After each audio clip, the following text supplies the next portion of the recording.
The garage is quiet, except for the low, constant hum.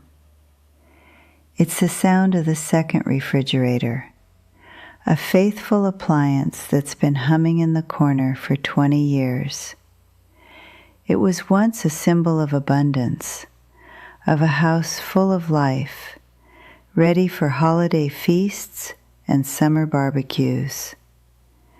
Now, its surface is covered in a thin layer of dust, and inside, it holds a few bottles of water, some old jars of pickles, and a frozen casserole from a year ago. It's not about the electricity it consumes or the physical space it occupies. It's about the silent promise it represents, a promise of a someday that never seems to arrive, a life that was but isn't now.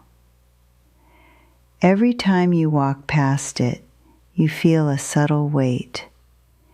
It's the weight of a postponed decision, a quiet reminder of a household built for a family that has since grown and moved on, leaving you to manage the echoes of a fuller time alone. This attachment to the past is then reinforced by a deep-seated fear of the future. Why do we keep the second, less efficient coffee maker in the basement? Why hold on to the old portable grill? It's for the what if. It's a form of self-insurance, a silent declaration that says, I am prepared. I don't need to ask for help. But this fortress of preparedness is a trap. It's an illusion of security that slowly, insidiously, creates the very outcome you dread. The fear of one day needing your children's help ironically leads you to maintain a home that will inevitably require their intervention. Every just-in-case item you refuse to part with becomes another potential hazard, another box to move, another decision they will have to make for you because you couldn't make it for yourself. Your quest for self-reliance is slowly building the foundation of your future dependence. Ultimately, your home becomes a perfect mirror of your inner world. Every countertop covered in gadgets you don't use. Every cabinet filled with duplicate appliances reflects a landscape of postponed decisions. The clutter is not a failure of organization. It is the physical evidence of emotional paralysis. It is the weight of hundreds of small choices you have avoided making, day after day, year after year. This accumulation creates a low, constant hum of anxiety in your own mind, a feeling that you are no longer in command of your own space.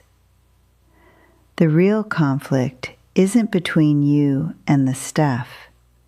It's between the person you were, who needed all these things, and the person you want to become, someone lighter, freer, and in control of her next chapter. So, the most important question is not, what should I get rid of? But rather, who do I want to be from this day forward? But then, one Tuesday morning, something shifts. A simple misstep on your way to the basement. A near fall over a box containing an old ice cream maker you haven't used in a decade sends a jolt of adrenaline through you. It's not fear of the fall itself. It's the sudden, ice-cold clarity of what could have happened. A broken hip, a hospital stay, a phone call to your children, not to share good news, but to say, I need help. In that single, heart-pounding moment, the sentimental value of that ice cream maker vanishes. It is no longer a memory of summer parties. It is a threat. It is a potential trigger for the very loss of independence you have been trying so desperately to prevent. The question finally lands, not as a whisper, but as a shout in the quiet house. If I don't deal with this while I am strong and able, who will? And when will it be too late? The decision that follows isn't born from a burst of frantic energy, but from a place of profound, quiet resolve. It's the decision to stop managing the past and start designing the future. This is not about randomly filling donation bags with old clothes or kitchenware. This requires a strategy, a clear-eyed assessment of what truly serves your life today and protects your freedom tomorrow. This is where we begin the independence audit.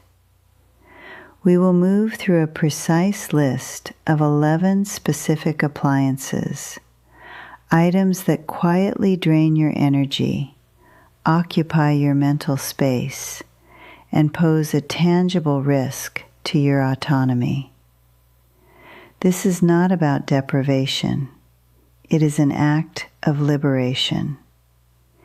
Each item we release is not a loss, but a calculated step toward a lighter, safer, and more controllable home.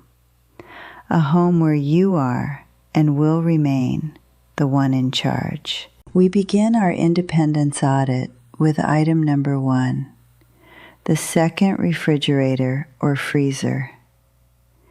It stands in the garage or the basement, humming away.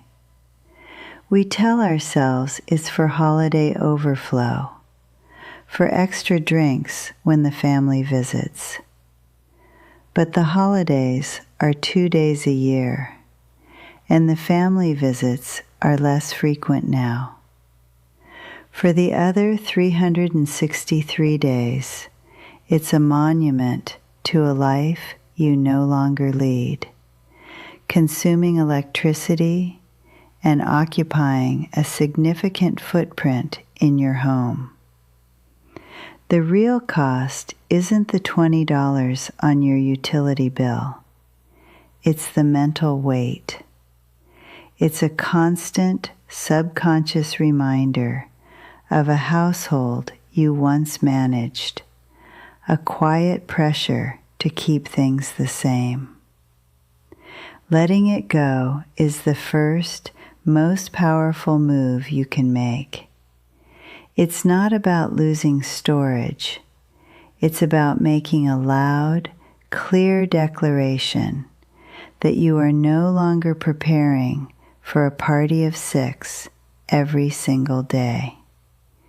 You are managing your life for you right now. This single action frees up space, saves money, and lifts a burden you may not have even realized you are carrying. Next, we move to the kitchen cabinets and countertops. Item number 2 is the bread maker, and its close cousin, item number 3, the specialty juicer. These are not just appliances. They are artifacts of past identities.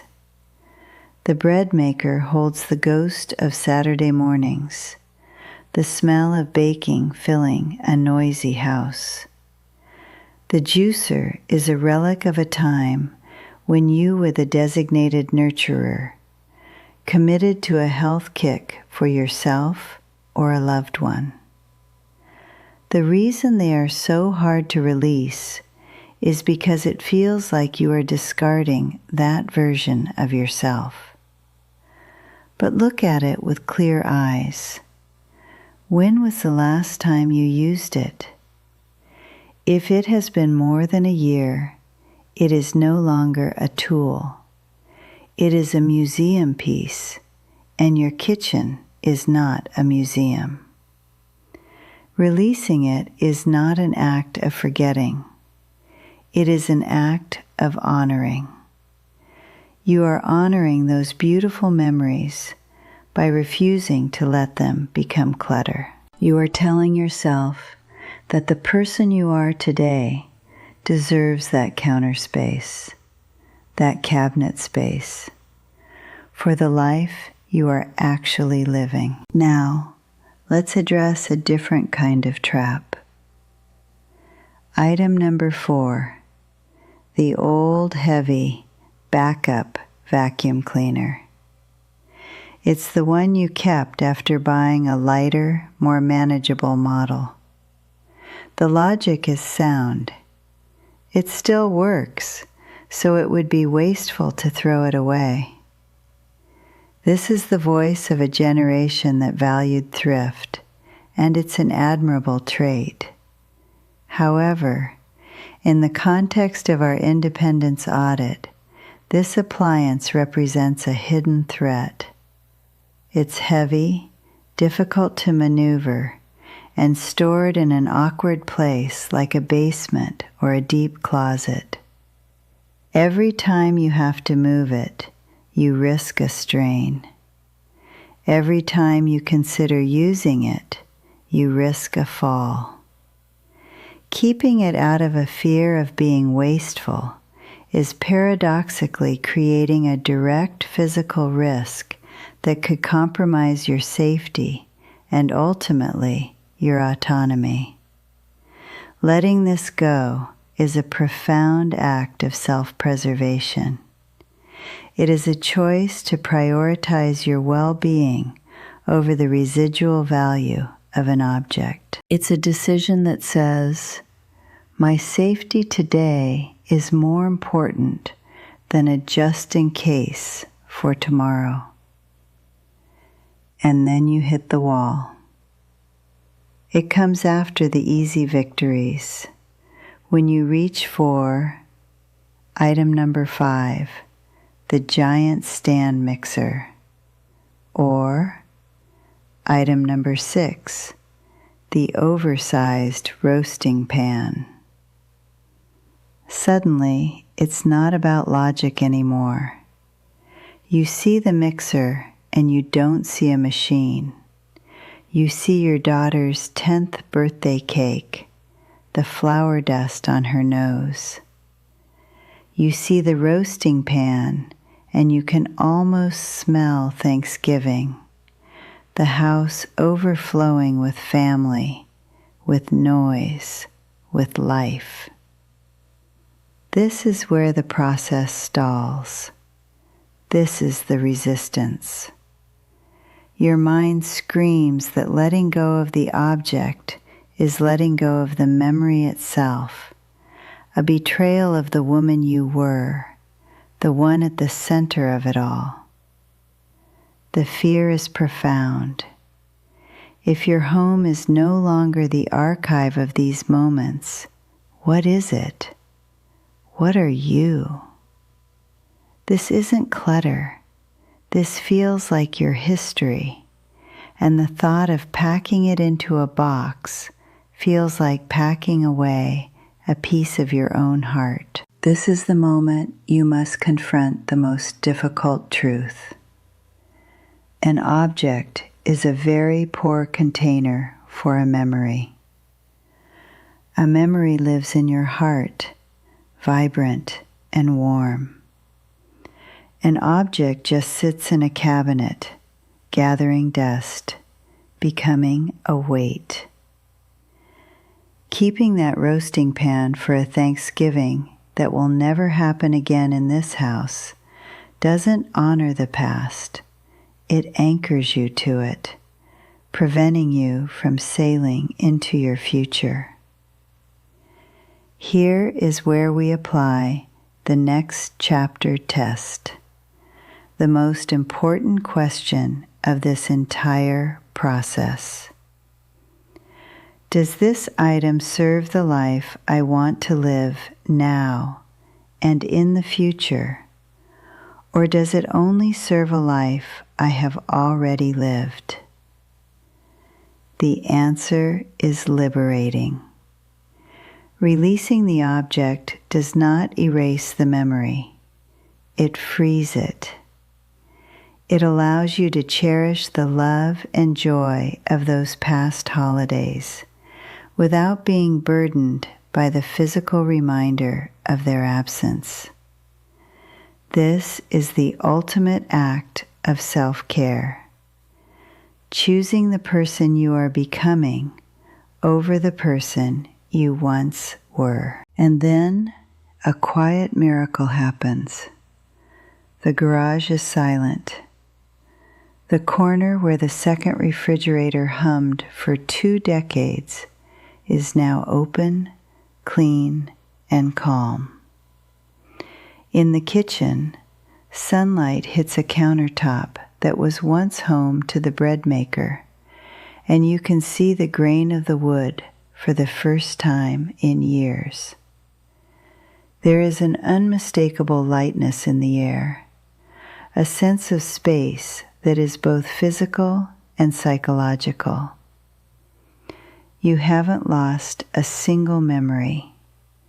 The joy of those holiday feasts and the laughter of your children are as vivid as ever, but they are no longer trapped inside heavy, useless objects. They now live where they belong, inside you. You are not the weary curator of a family museum anymore. You are the architect of your own life, and you have just laid the foundation for a new, uncluttered chapter. The feeling is not one of loss, but of profound, grounding control. You have not erased your past. You have simply stopped letting it dictate your present. This newfound clarity reshapes your entire perspective.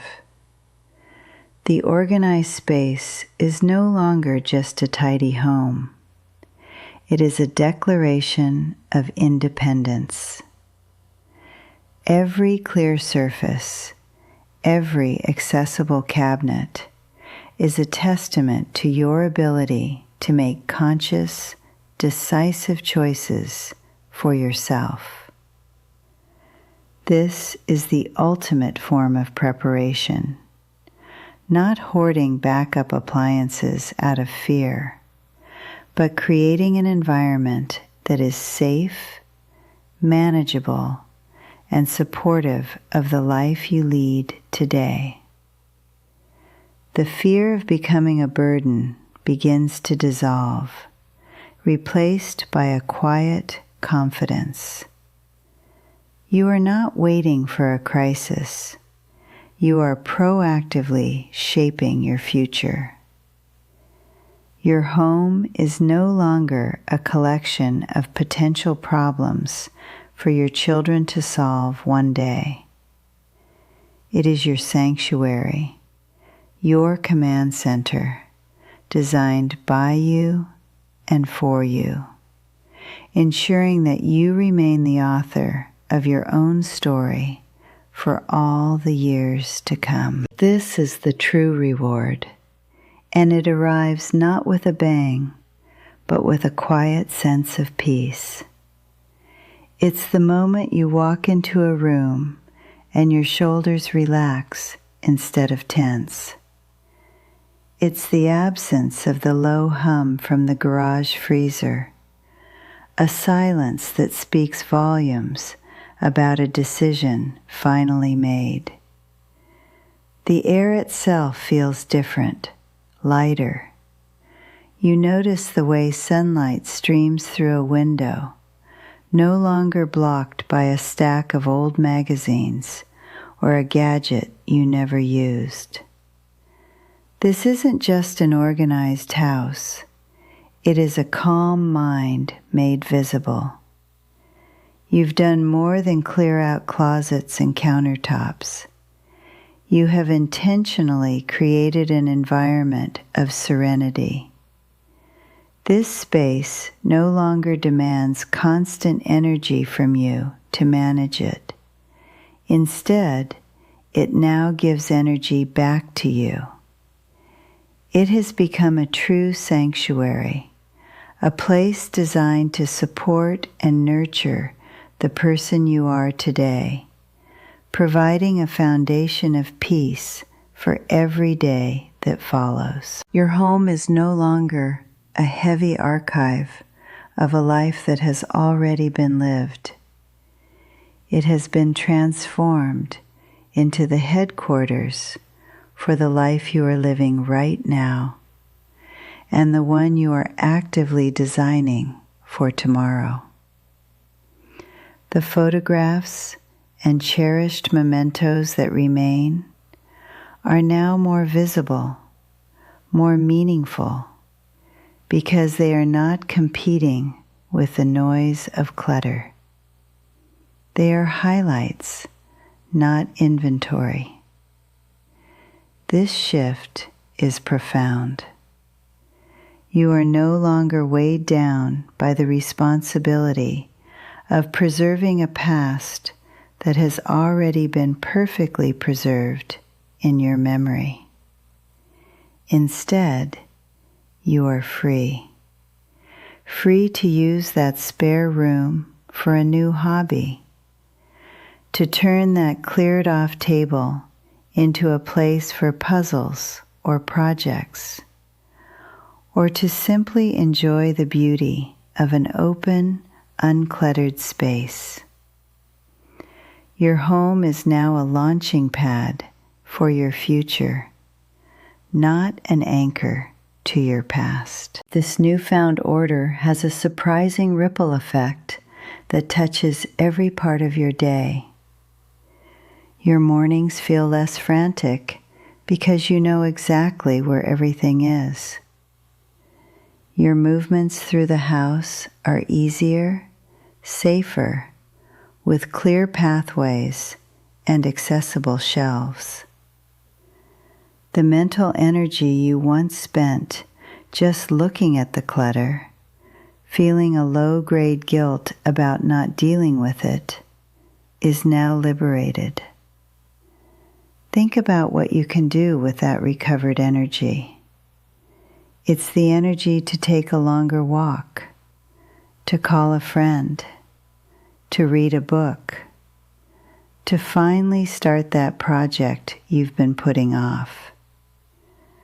By simplifying your physical world, you have created a surplus of mental and emotional resources. You've stopped managing stuff and started investing in yourself. This isn't just about having a tidy house. It's about reclaiming your time, your focus, and your vitality for the things that truly matter. And perhaps the most significant change is in the unspoken dynamic between you and your children. The next time they visit, they won't walk in and see a list of future problems. They won't glance at the overflowing closets or the crowded basement with a silent worry in their eyes. Instead, they will see a parent who is capable, in control, and thoughtfully planning for their own future. The conversation can be about their lives, your life, and shared joy, not about the unspoken burden of your house. By taking these actions now, you have given them a tremendous gift, the gift of peace of mind. You have removed the future weight from their shoulders, and in doing so, you have fundamentally protected your relationship with them. You have ensured that you will continue to be seen as a source of wisdom and love, not as a project to be managed. This process has changed more than just your home. It has changed you. You are no longer the person who postpones decisions, who is quietly overwhelmed by the weight of the past. You have stepped into a new identity. You are the wise architect of your own life, the decisive protector of your own future. This isn't a temporary fix. It's a fundamental shift in how you see yourself and your role.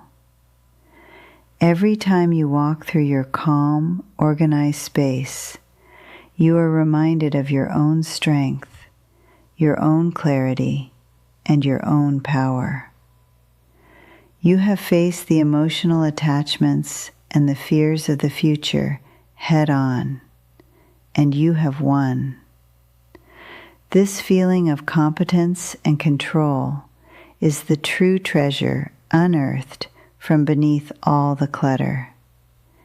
It's a quiet confidence that will stay with you, informing every other decision you make from this day forward. The tools you've used here are not meant to be discarded.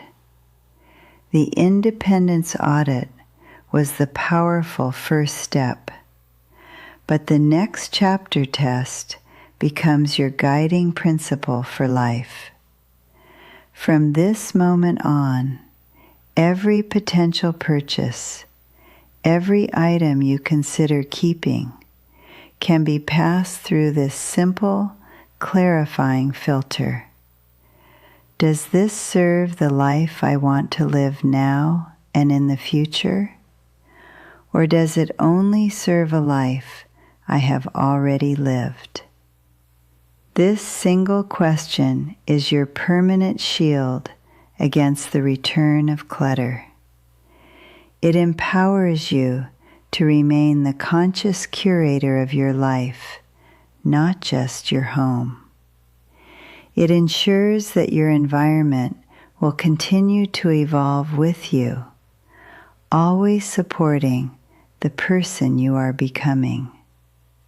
It is the simple, powerful mantra that will keep your home and your mind free for all the years to come. Look around you. This space, this clarity, this feeling of lightness, this is the new beginning you have given yourself. It is proof that your story is not over. A new and vibrant chapter has just begun. Decluttering was never the goal. It was the key. It was the act that unlocked the door to a future where you are in complete control, where your home is a source of joy, not stress, and where your independence is protected by the decisive choices you made today. You have not erased your past. You have honored it by refusing to let it imprison your future. There is still so much life to be lived, and you have just created the perfect, beautiful, open space to live it in. Take a deep breath. This is what it feels like to be free.